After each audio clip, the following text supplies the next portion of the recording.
Estudio Bíblico. Imitación de Cristo. Ahora sí vamos al estudio, la segunda parte de la vida monástica que comenzamos la semana pasada. Si ustedes no escucharon el estudio de la semana pasada, tiene que ver con la vida de los monjes y las monjas. ¿Por qué estamos hablando de estas cosas? ¿Porque vamos a convertirnos en monjes y en monjas? ¿Porque nos vamos a ir al foyer arriba todos juntos a hacer un retiro? No, sino que estamos sacando los valores que tiene la vida monástica, lo que tiene que ver con el apartarse, con el buscar el silencio, la soledad, el reservar un espacio para Dios. Y si bien es cierto, nosotros no somos monjes el 100% de nuestra vida, pero sí nos recluimos acá en este lugar y nos apartamos un poco del boche que está afuera para concentrarnos en algo. Ellos lo hacen de por vida, nosotros lo hacemos de cuando en vez. Aprovechemos entonces esa instancia y valoremos también lo que la vida monástica tiene para ofrecernos. Y en esta imitación de Cristo también vamos a llegar a la misma conclusión. La semana pasada hablamos acerca de esto, que la vida del monje busca esa vida tranquila, de paz, es separarse del ruido mundanal, de sacudirse un poco todo eso que el mundo nos contamina, nos encierra y nos envuelve para apartarnos. Yo decía la semana pasada, a veces el predicador del día domingo tiene que desempolvar la mente de los oyentes de todo lo que nos hemos contaminado durante la semana, en el Facebook, en el Instagram, en la televisión, en la radio, que la farándula, que las noticias de puras muertes y asaltos por aquí y por allá. Llegamos tan saturados de esas cosas que el predicador tiene que tratar de meternos un sermón y no puede porque tiene que derribar un muro de información que tenemos dando vuelta en la cabeza. Los monjes, ¿qué es lo que hacen? Se separan de todas esas cosas, ellos no escuchan ni radio, ni ven televisión, ni leen los diarios. Por lo tanto, parte de esa contaminación se la han sacudido. ¿Tienen otro tipo de contaminación y otro tipo de tentaciones? Sí, pero han cortado de un tajo mucho o han liberado mucho lastre en sus vidas para concentrarse en lo que es importante. Insisto, no estoy valorando más la vida del monje que la vida nuestra, sino diciendo aprendamos o saquémosle valor a lo que la vida monástica o los de monjes y las monjas o la vida en un monasterio nos podría ofrecer. Valorar el silencio y la soledad, no siempre, pero sí en momentos. A veces hay que alejarse un poco del boche y buscar en la soledad al Señor. Hoy observamos la vida o el estudio del día de hoy. Para concluir este estudio, podemos observar también en la vida del monje, de las monjas o la vida en los monasterios, acerca de la disciplina. Y la disciplina es una herramienta de crecimiento espiritual. No podemos esperar crecer como flores silvestres en el Evangelio. No podemos simplemente quedarnos sentados a esperar que Dios nos haga crecer así espontáneamente sin que nosotros hagamos nada, ningún esfuerzo. Y no es que nuestro esfuerzo sea mayor que la gracia, no tiene que ver con eso. Pero en el Nuevo Testamento, por lo menos, el apóstol Pablo, cuando escribe sus cartas, nunca invita a una vida reposada, siempre está animando al trabajo, al esfuerzo. Cuando Jesús dice, vengan a mí y descansen, ¿cierto? La gente como que se quedó con eso nomás, venid a mí y descansad. Pero también Jesús dice en el mismo pasaje, llevad mi yugo sobre vosotros y aprenden de mí, ¿cierto? Es decir, hay trabajo que tenemos que hacer también. Y para trabajar en la obra del Señor o para crecer, también se requiere disciplina. Tal vez no una disciplina militar, ¿cierto? O la del deportista que se levanta a las 4 de la mañana para entrenar por una maratón, pero sí tomarlos como modelo de vida tal vez. Es decir, si quiero lograr un objetivo en mi vida espiritual, entonces debo hacer ciertas tareas. Y yo espero que la iglesia, yo espero que los hermanos sientan una motivación para ser un poco más grande, más altos, hoy día y mañana de lo que fui ayer. No, como decía el hermano Mario hace años atrás, ser cristianos salvados de las 3 S's. Salvados, sentados y servidos. Porque mucha gente a veces, ¿cierto?, se entrega a Dios y se quedan ahí. Esto es como comenzar una carrera y quedarse en el punto de partida. ¿Cierto? La salvación es como que si somos salvos en Cristo, somos salvos por gracia, estamos todos inscritos para esta carrera o para esta maratón. Es decir, cuando uno se inscribe por una maratón, yo he corrido una maratón en mi vida, pero así muy piola, es por la oficina, que fueron 3 kilómetros, no es nada de eso, es como ir de aquí a la vuelta de Quichiuto, esos son 3 kilómetros más o menos. No, hasta el Servicentro. Ahí son 3 kilómetros más o menos de mi casa, allá 3 kilómetros más o menos. Muy corto el trayecto. La salvación es inscribirse para la maratón. Pero el propósito de la maratón no es simplemente conseguirse un número para pegárselo en la camiseta. El propósito de la maratón es correr y llegar al final. Ahora, en este camino de la salvación y de este camino de los cristianos, del Evangelio, cuando el Señor nos salva estamos inscritos ya en esta maratón. Pero muchos se quedan en el punto de partida. Es decir, se conforman simplemente con la salvación. Y tristemente no es la mayoría la que se anima a participar en esta carrera y a avanzar hacia adelante. Por eso que tenemos que cada día recibir un devocional, los sermones, tenemos que hacer estudios bíblicos, porque si no es así, la mayoría de los hermanos no se motivan.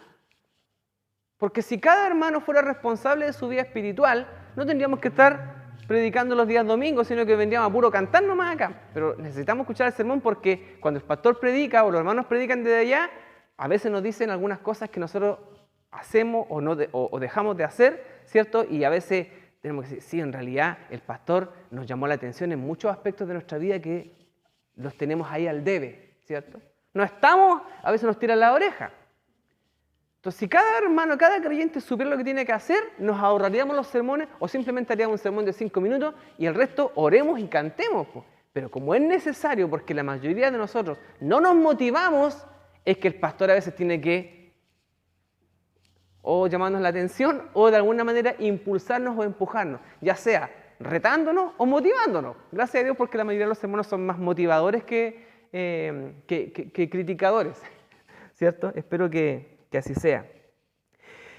La vida del monje, por otro lado, ellos tienen un propósito de vida ya. Ya no es que ellos dicen, sí, parte de mi vida es que yo voy a la iglesia los domingos, o el martes, o el jueves, o participo de este grupo en la iglesia, sino que ellos su vida entera es la dedicación a eso.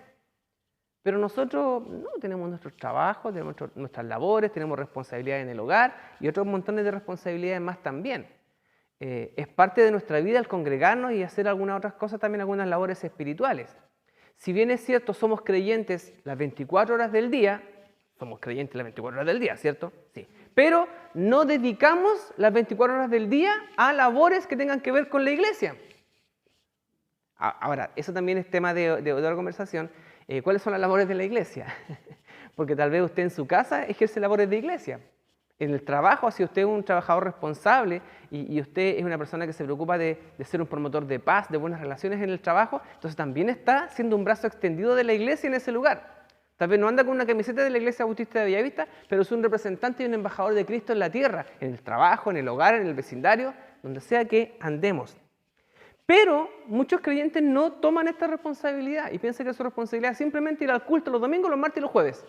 Y esa es la vida cristiana. Nosotros sabemos que no es así, pero muchos creyentes, les aseguro, que pensarán de esa manera. Y piensan que mientras más cultos van, más responsables son. Tenemos que sacarnos ese mito de la cabeza. El apóstol Pablo tenía claro esto y el pasaje es un poco drástico. 1 Corintios capítulo 9, versículo 27.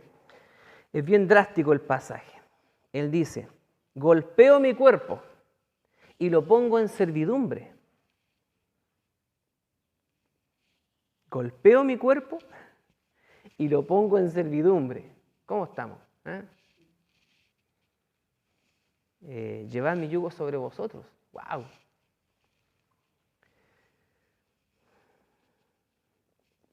La oración, la disciplina en la oración, el trabajo en el Evangelio y la vida diaria forman el carácter del cristiano. No todo es color de rosa. Cuando vienen conflictos a nuestra vida, cuando nos enfrentamos a situaciones complejas, el cristiano tiene que salir bien parado. No podemos dejar feo, no podemos menospreciar ni enlodar el Evangelio de Cristo. Por eso es que, como le decía hace un rato atrás, a veces cuando estamos frente a una persona tal vez que ha sufrido de alguna manera tal vez muy terrible, y nosotros vamos a encajarle versículos bíblicos, bueno, dice la Biblia, confía en Dios, que todas las cosas nos ayudan para bien, tal vez la persona lo que menos quiere escuchar en ese momento es que lo bombardeemos con versículos bíblicos aprendidos de memoria y recitados de memoria. No quiere palabras mágicas, lo único tal vez que la persona quiere es que pongamos nuestro hombro para que la persona llore, es acompañarle en sus momentos de dolor, y tal vez eso es mucho más evangélico, me refiero al verdadero evangelio, a las buenas nuevas, a las buenas noticias, estar al lado de alguien en su dolor, en su tristeza, en su duelo, que tal vez, cierto, pegarle en la cabeza con la Biblia. Ya habrá tiempo para conversar tal vez de esas cosas, pero creo yo que los versículos bíblicos de memoria son para que nosotros los aprendamos y los practiquemos. No son palabras mágicas, no son pócimas mágicas, no son abracadabras. El Evangelio debe ser absorbido por nosotros, las palabras, los mensajes, los versículos, todas estas cosas son absorbidas por nosotros los creyentes para que las pongamos en práctica, no para que se las repitamos como loros a otros. Perdóneme este concepto, pero creo que a veces los cristianos nos convertimos en eso, en simples repetidores de algo que llevamos escuchando desde que somos niños. Yo he hecho eso, he repetido como loro versículos que me aprendí de niño, pero creo que es mejor que esos versículos se hagan vida en mí y proyectar la vida de Cristo a través de eso. Los fariseos, en los tiempos de Jesús, recitaban la Biblia de memoria. Bueno, no la Biblia no existía en ese tiempo. Los profetas y la ley lo recitaban de memoria, se sabían de memoria la historia del pueblo de Israel, podían recitarlo, pero en la vida práctica no actuaban en misericordia, no sabían quién era su prójimo. No podían reconocer a Jesús. Jesús le dice, ustedes tanto que hablan de las Escrituras y los profetas, si ustedes leyeran realmente convencidos o con temor de Dios o buscando realmente a Dios en las Escrituras, se darían cuenta de que las Escrituras hablan de mí. Y ustedes me recibirían, pero no quieren venir a mí. Por eso que ustedes se equivocan cuando revuelven la Biblia, cuando revuelven las Escrituras y los profetas, pero no se dan cuenta que la misma Escritura es la que habla de mí, de esas buenas noticias. Por eso que nosotros también a veces, está bien que aprendamos Biblia y todo lo demás, pero si no, al final del día, no somos mejores vecinos, mejores trabajadores, mejores miembros de nuestras familias, si no somos conciliadores en medio de nuestras propias familias, es triste saber que muchos creyentes en sus casas son insoportables. Decía un pastor el otro día, a veces los hermanos de acá en la iglesia me dicen, ¿qué opina usted del hermano Pablo? Oh, el hermano Pablo Vergara, oh, sí, el hermano que aquí, que allá. Bueno, espero que así sea, tal vez hay otros que opinan peste de mí, pero tal vez la gran mayoría puede tener una buena opinión de mí. Ya hay un hermano acá en la iglesia que me quiere mucho y siempre me dice, Paulito, tú aquí, tú allá y todo lo demás. Yo siempre le digo, trato de bajarle un poco y decir, hermano, yo soy un ser humano tan falible como tú. Ahora, tal vez si mi iglesia quisiera una opinión realmente honesta de cómo es Pablo Vergara, ¿a quién tendrían que preguntarle? A la Vicky, ¿sí o no? A la Vicky y al Marcelo tendrían que preguntarle. Miren, Pablo Vergara, sí, en muchas de las cosas que ustedes dicen, pero Pablo Vergara es de tal o cual manera. Este es Pablo Vergara. Ahora, tampoco soy un ogro, ¿eh? Pero si alguien pudiera hablar sinceramente de mí, que me conoce con mis defectos y mis virtudes, probablemente son los que pasan gran parte del tiempo conmigo. Y probablemente otras de las personas que puedan hablar de mí honestamente, para bien y para mal, tal vez son los colegas de mi trabajo, con los que paso 8 horas de lunes a viernes. Tal vez ellos podrían hablar de mí. Si usted quiere, alguna vez aparezcase en mi oficina, cuando yo no esté, hable con mi colega Alan, y pregúntele, Alan, ¿cómo es Juan Pablo? Me dicen Juan Pablo en la oficina. ¿Cómo es Juan Pablo? Si quiere recibir una opinión honesta de mí. Yo espero estarlo haciendo bien, dar un buen testimonio ahí en ese lugar. Porque una cosa es la que yo muestro acá bajo este techo, ¿cierto? En estas 4 paredes. Aquí es fácil mostrarse santo y puro. Pero ¿qué hay en la pega? ¿Qué hay en mi casa? ¿Podrán decir de mí algo bueno? Bueno, también conocen mis defectos, insisto, yo no soy perfecto. Pero tal vez la visión más honesta que puedan decir de mí son los que están en mi casa y los que comparten conmigo 8 horas de lunes a viernes en mi trabajo. Si no soy capaz de ser buenas noticias, de ser un creyente, de ser un imitador de Cristo finalmente, en mi trabajo y en mi casa, entonces he fracasado como cristiano. El éxito mío no depende de lo que yo haga en estas 4 paredes. Mi éxito depende de lo que yo haga afuera de este lugar. Es ahí donde vale la pena. Por eso que ya basta de creyentes de 4 paredes, sino creyentes que en sus lugares donde tienen que estar. Porque acá, ¿cuántas horas pasamos? Acá, 1:30 el martes, 1:30 el jueves, 2 horas tal vez con suerte el día domingo. No son más de 6 horas a la semana. ¿Son solamente esas 6 horas? No. ¿Cuántas horas me quedan en la semana para ser creyente, para hacer testimonio, para hacer evangelio, para hacer buenas noticias para otros? Y eso requiere trabajo, requiere disciplina, requiere dedicación. Como dice el apóstol Pablo, yo espero que usted no lo haga, ¿cierto? Golpeo mi cuerpo y lo pongo en servidumbre. Dice, no sea que habiendo sido heraldo para otros, yo mismo venga a ser eliminado. Yo quiero ser, Señor amado, ¿cómo dice la canción? Como el barro en las manos del alfarero. Y el alfarero tiene paciencia. Y dice que y como dice que vio el profeta que el alfarero trabajaba, dice que como no le quedó bien el cacharro, lo desarmó y lo hizo de nuevo. ¿Cuántas veces el Señor ha tenido que hacernos de nuevo? Porque dice, no, quebra mi vida, hazla de nuevo. Y dice, ¿otra vez? Va a decir el Señor. ¿Cuántas veces lo he hecho contigo? ¿Cuántas veces te he reconstruido? ¿Cuántas veces he tenido que, porque te desarmáis solo y tengo que yo volver a armarte? Gracias, Señor, por tu misericordia, por tu amor y por tu paciencia. Porque si fuera la labor de reconstruirme cada vez que me desarmo de mi señora, ya me habría despachado hace rato de la casa ya, ¿cierto? Yo siempre pienso eso, hermano, por eso que siempre hablo de la gracia y la misericordia de Dios. Porque si mi señora me conoce con mis virtudes y defectos, ¿cierto? Y aún así me aguanta y me ama, ¿cuánto más Dios, que me conoce más profundamente todavía? Y también yo le puedo permitir a mi señora el oro y el moro. Y puedo fallar, ¿cierto? Puedo tal vez cumplir, hasta hoy he podido cumplir mi promesa, pero Dios sabe, como decíamos hace un rato atrás, Dios conoce todas las cosas y puede decir, en 2 años más Pablo le va a pasar tal cosa. Y sabiéndolo Dios, por eso es que a Pablo mejor lo voy a dejar afuera del listado. No, aún así Dios me sigue dando oportunidad.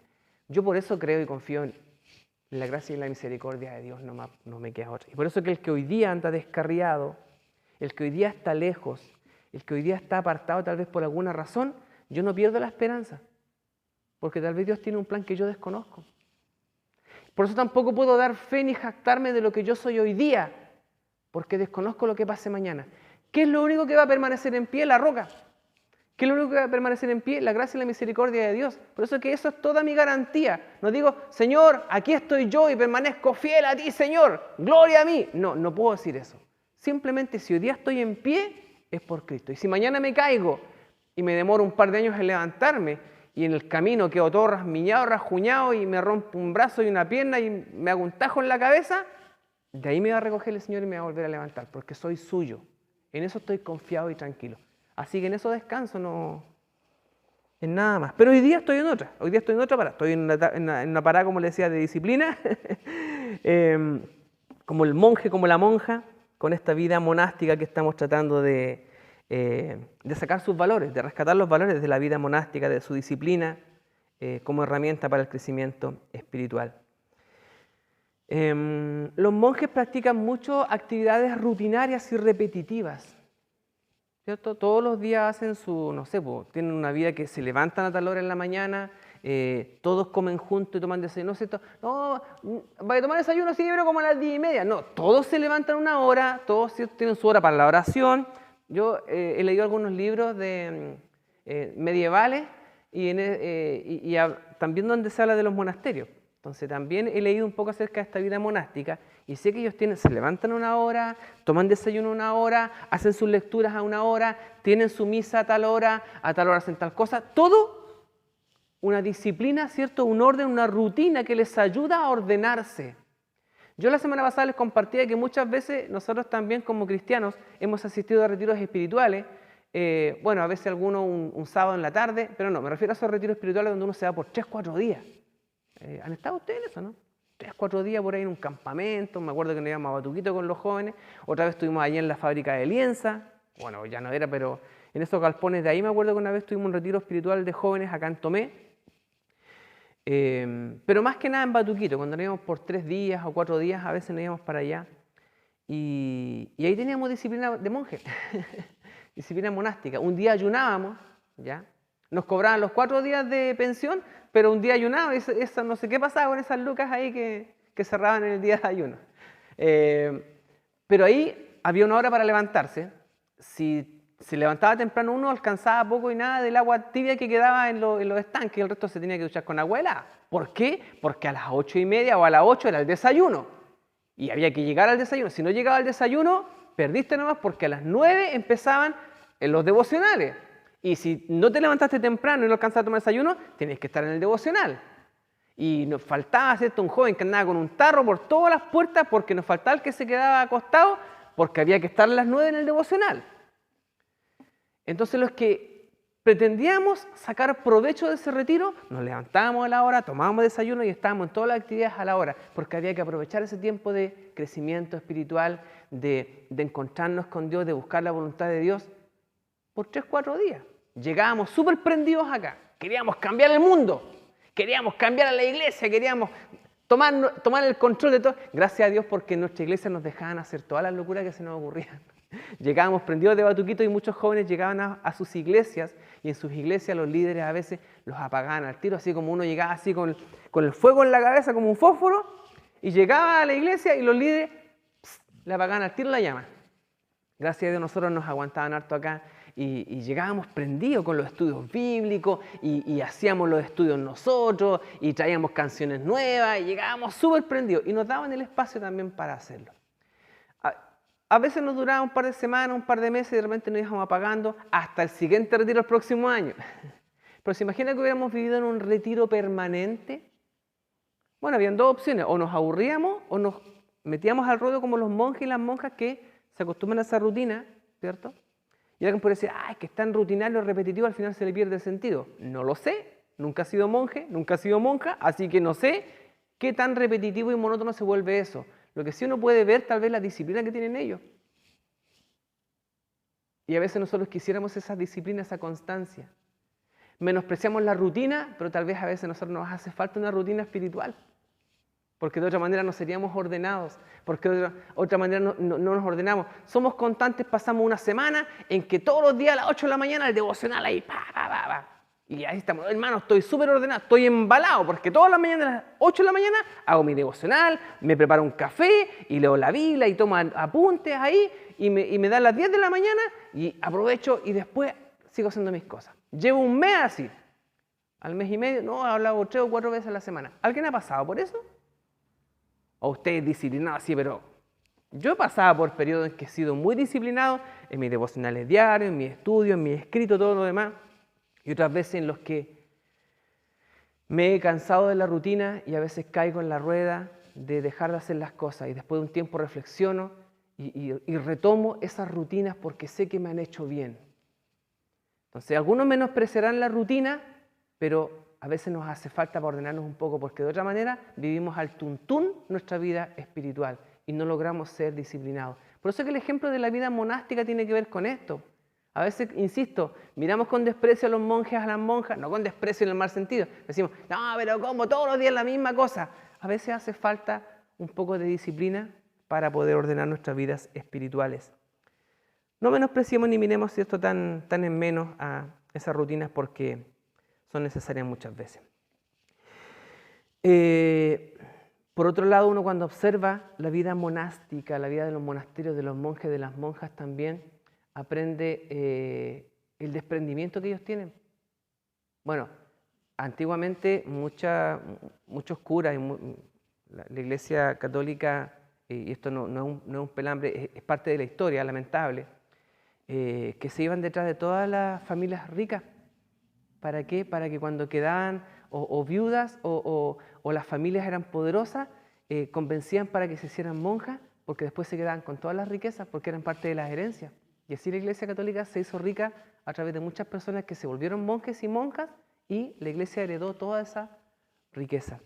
Ahora, la gente que se iba a los monasterios dejaban todos sus bienes y no poseían nada material. De hecho, los franciscanos creo que son dentro de los más humildes de las órdenes religiosas, porque se desprenden de todo y eligen vivir una vida no de miseria, pero sí hacen votos de pobreza. ¿Cuánto nos haría falta a nosotros hacer algunos votos de pobreza para desprendernos de tantas cosas innecesarias en nuestra vida? Perdemos tanto tiempo en nuestras cosas materiales. No, tal vez decir, no, hermano, yo no soy materialista, pero sí hay cosas materiales que nos amarran a esta tierra y que nos quitan el sueño muchas veces. El pago de un arriendo, una letra atrasada, un vehículo en pana, ¿cierto? Son cosas que nos quitan el sueño. Alguien podría decir, ¿cuánto más felices seríamos si no tuviéramos todas esas responsabilidades en nuestras espaldas? Hagámonos monjes entonces, hagamos voto de pobreza. No tenemos que pagar auto, casa, arriendo, ni hacernos cargo de pelear con la señora, ni de los cabros chicos, ni colegas en la pega que son sino que no lo vamos a hacer, ¿cierto? Pero valoremos ese desprendimiento que tienen ellos de las cosas que nos... Bueno, dice la palabra del Señor, Mateo capítulo 6, versículos del 19 al 20, no se hagan tesoros en la tierra, ¿cierto? Sino haceos tesoros en el cielo. Es, como decía hace un rato atrás, botar un poco el lastre, botar un poco las cargas que a veces queremos seguir a Cristo. ¿Se acuerda el joven rico, no? Quería seguir a Cristo, pero tenía tantas posesiones que eran un lastre para él. Cuando Jesús lo desafió y le dijo, vende todo lo que tienes, y dice la palabra, algunos dicen, y se fue, pues no le importó. No, sí le importó, pues. Le importó, en el sentido de que dijo, yo quiero seguirte, Jesús, pero este lastre que tengo responsabilidades también. Sus riquezas implican también responsabilidades. Tal vez decía, es que tengo que dejar encargados los negocios porque resulta que no puedo dejar. Yo tengo tantos empleados y no los puedo dejar botados. Eso requiere tiempo. Tal vez Jesús, bueno, tómate tu tiempo, arregla todo eso, después ven y sígueme. Yo espero que el joven rico haya reflexionado porque dice que se fue triste y Jesús lo miró con amor. Así que una mirada de Jesús con amor y un joven triste por lo que Jesús lo desafía, yo no creo que ese joven se haya quedado tranquilo. Tal vez tuvo un tiempo para reflexionar, dejar todas sus posesiones y seguir al Maestro. Porque frente a esa llamada de Jesús, frente a ese desafío, el joven rico y las ganas que tenía de seguir a Jesús, yo creo que el joven rico tomó posteriormente buena decisión. No sabemos la historia de qué pasó después, pero yo prefiero creer en que ese joven rico reflexionó y se desprendió de lo que lo ataba a este mundo por seguir al Maestro. ¿Se hizo monje? No se hizo monje. Pero sí, a veces nosotros necesitamos desprendernos de muchas cosas materiales para poder ordenar nuestra vida espiritual. No nos vamos a hacer monjes, no nos vamos a hacer monjas, pero sí los podemos ver como modelos de vida cristiana. O pueden servirnos también de inspiración. No pensemos en los monjes, no pensemos en las monjas, como les decía también la semana pasada. Pensemos en el deportista que habla el apóstol Pablo, el atleta que se prepara, ¿cierto? Pensemos en el militar también, que dice el apóstol Pablo que se prepara, se preocupa de su entrenamiento militar también. Tal vez no nos vamos a volver ni deportistas, ni maratonistas, ni nos vamos a volver militares, pero aprendamos de ellos, aprendamos de esa disciplina. Es una inspiración para que nosotros aprendamos a ser más disciplinados, adoptar principios de la vida monástica o tal vez de un deportista, su disciplina, sus rutinas que les ayudan para bien, nos pueden ayudar a ser mejores creyentes. Anímese, no vivamos a la vuelta de la rueda, no seamos como el resto de los creyentes de otras partes del mundo. Eso no ocurre aquí, ocurre en otros lados, que simplemente viven la rueda, como dice el hermano Mario, cristianos salvados, sentados y servidos, sino que cada día vayamos por más. Pero esto requiere también disciplina. Buscar a Dios por sobre todas las cosas. Aunque no nos vamos a volver monjes, sí de alguna manera ordenar nuestras rutinas diarias, ordenar nuestras ocupaciones diarias, priorizar también. Un gran problema que tienen los creyentes es que si no, y el ser humano en general, Si no prioriza las cosas, no se va a ordenar nunca. Tengo tantas cosas por hacer. Ordénate, prioriza. No me alcanza el tiempo para nada. Ordénate, prioriza. Como decía la hermana Sandra, hoy día decía, ¿no?, que el martes estuvieron hablando y decían el pasaje que dice en Eclesiastés, ¿hay tiempo para todo? El Señor, no me queda tiempo para nada. Escucha al predicador. Escucha a Salomón. ¿Qué dice Salomón? Hay tiempo para todo. Y yo lo creo. Y creo también que cuando ponemos al Señor en primer lugar, el Señor nos ayuda a distribuir nuestros tiempos. Nos da sabiduría. Tal vez lo que nos falta no es tiempo. Tal vez lo que nos falta no es dinero. Tal vez lo que nos falta es sabiduría. Temor de Dios. Y tal vez entender o llevar una vida más simple. La vida no es tan simple. La vida no es simple para nada. Pero también es cierto que a veces nos complicamos por pura lesera nomás.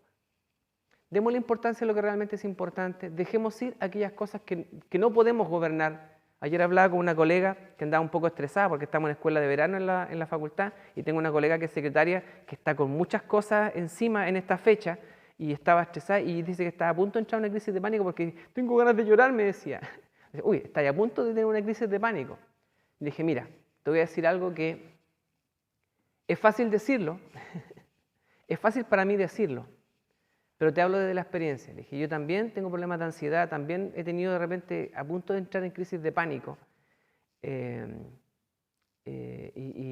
le decía, pero se aprende. Ella es más joven que yo.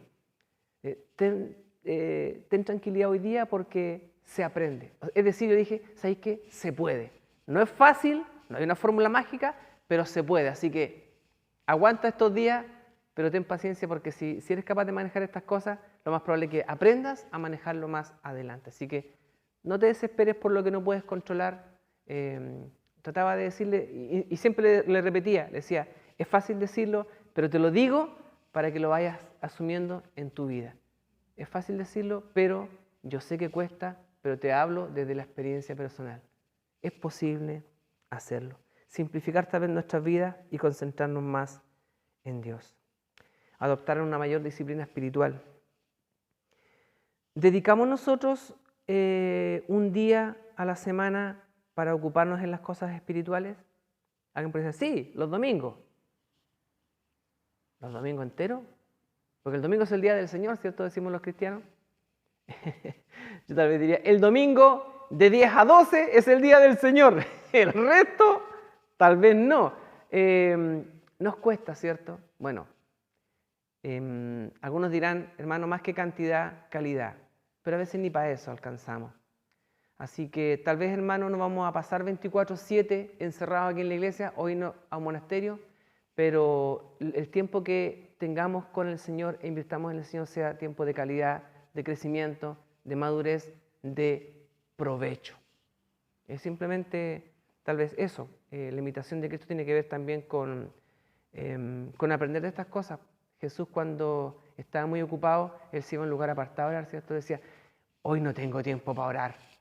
Hay tanta necesidad, pero no me alcanza el tiempo para orar. Hay tanto que tengo que hacer y predicar. Se me viene el tiempo encima, dirá Jesús, no me alcanza el tiempo para orar. Jesús estaba bajo mucho estrés en un momento. Nosotros cuando estamos estresados, decimos, hermano, no me pida nada, si estoy tan estresado que ni tiempo para orar tengo. Jesús, en sus momentos más estresantes, dobló sus rodillas y se dirigió al Padre. Imitación de Cristo. Aprendamos de Cristo también.